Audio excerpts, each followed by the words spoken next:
سب سے بڑا ہوا ہے۔ یہ صفتیں صرف اللہ تعالیٰ جل شانہ میں ہی پائی جاتی ہیں، اس کا ہمسر اور اس جیسا کوئی اور نہیں۔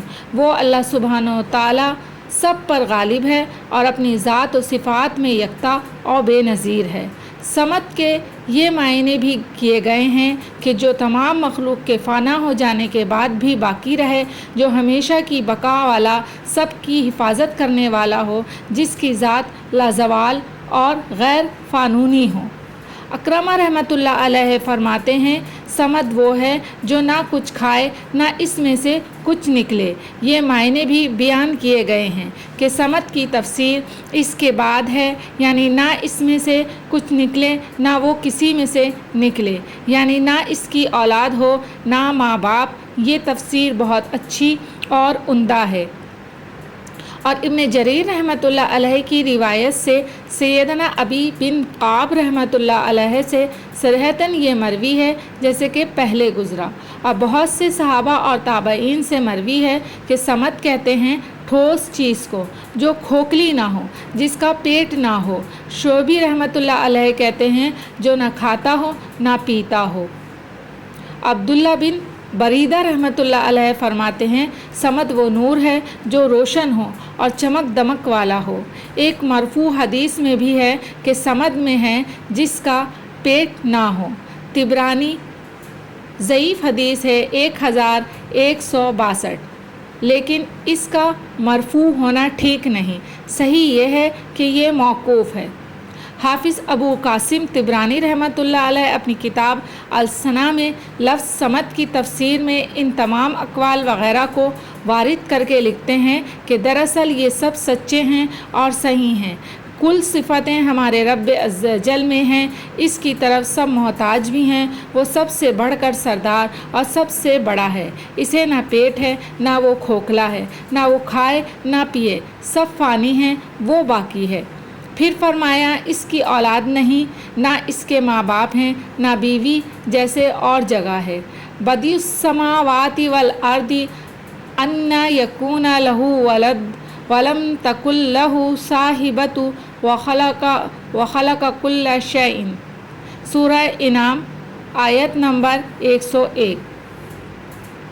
الخ یعنی وہ زمین و آسمان کا پیدا کرنے والا ہے، اسے اولاد کیسے ہوگی؟ اس کی بیوی نہیں، ہر چیز کو اس نے پیدا کیا ہے، یعنی وہ ہر چیز کا خالق و مالک ہے۔ پھر اس کے مخلوق اور ملکیت میں سے اس کی برابری اور ہمسری کرنے والا کون ہوگا؟ وہ ان تمام عیوب اور نقصان سے پاک ہے۔ جیسے اور جگہ فرمایا،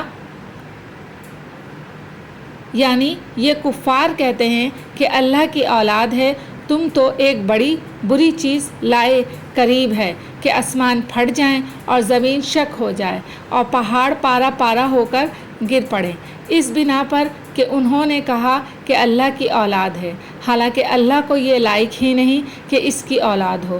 تمام زمین و آسمان میں کے کل اللہ کل کے کل اللہ کے غلام ہی بن کر آنے والے ہیں۔ اللہ کے پاس تمام کا شمار ہے اور انہیں ایک ایک کر کے گن رکھا ہے، اور یہ سب کے سب تنہا تنہا اس کے پاس قیامت کے دن حاضر ہونے والے ہیں۔ اور جگہ پر بھی ہے ترجمہ سورہ انبیاء آیت نمبر 26۔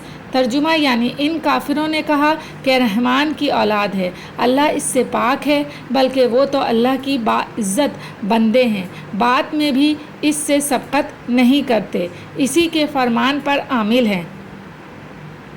اور جگہ پر بھی ہے سورہ الصفات میں آیت نمبر 158 اور 159، یعنی انہوں نے اللہ تعالیٰ کے اور جنات کے درمیان نسب قائم رکھا ہے، حالانکہ جنات تو خود اس کی خود فرما برداری میں حاضر ہیں۔ اللہ تعالیٰ ان کے بیان کردہ عیوب سے پاک اور برتر ہے۔ صحیح بخاری میں ہے کہ ایذا دینے والی باتوں کو سنتے ہوئے صبر کرنے میں اللہ سے زیادہ صابر کوئی نہیں۔ لوگ اس کی اولاد بتاتے ہیں اور پھر بھی وہ انہیں روزیاں دیتا ہے اور عافیت اور تنگ دستی عطا فرماتا ہے۔ صحیح بخاری صفحہ نمبر 7378۔ بخاری کی اور روایت میں ہے کہ اللہ تعالیٰ فرماتا ہے ابن آدم مجھے جھٹلاتا ہے حالانکہ اسے ایسا نہ چاہیے، مجھے گالیاں دیتا ہے اور اسے یہ بھی لائق نہ تھا اس کا مجھے جھٹلاتا۔ تو یہ ہے کہ وہ کہتا ہے جس طرح اور اللہ نے مجھے پیدا کیا ایسے ہی پھر نہیں لوٹائے گا، حالانکہ پہلی مرتبہ کی پیدائش دوسری مرتبہ کی پیدائش سے کچھ آسان تو نہ تھی۔ جب میں اس پر قادر ہوں تو اس پر کیوں نہیں؟ اور اس کا مجھے گالیاں دینا یہ ہے کہ وہ کہتا ہے کہ اللہ کی اولاد ہے، حالانکہ میں تنہا ہوں، میں ایک ہی ہوں، میں صمد ہوں، نہ میری اولاد نہ میرے ماں باپ نے مجھے جیسا کوئی اور۔ تو یہ تھی یہاں پر سورہ اخلاص کی تفسیر کہ اللہ تعالیٰ کا کوئی ثانی نہیں، وہ واحد و یکتا ہے، نہ وہ کسی کا باپ نہ وہ کسی کی اولاد۔ اور بے شک ہمیں بھی یہ ترجمہ صاف صاف سمجھ میں آتا ہے، اس کی تفسیر صاف صاف اور بہت آسان ہے، سب کو سمجھ آتی ہے۔ الحمدللہ کہ اللہ تعالیٰ نے ہمیں سورہ اخلاص کی تفسیر بیان کرنے کی توفیق عطا فرمائی۔ سورہ اخلاص کی تفسیر اللہ کے فضل و کرم اور اس کے لطف و رحم سے ختم ہوئی۔ آمین ثم آمین۔ انشاءاللہ آگے چلیں گے اور ایک بہت ہی پیاری سورت کی تفسیر لے کر کے حاضر خدمت ہوں گے۔ اجازت دیجیے، اللہ حافظ۔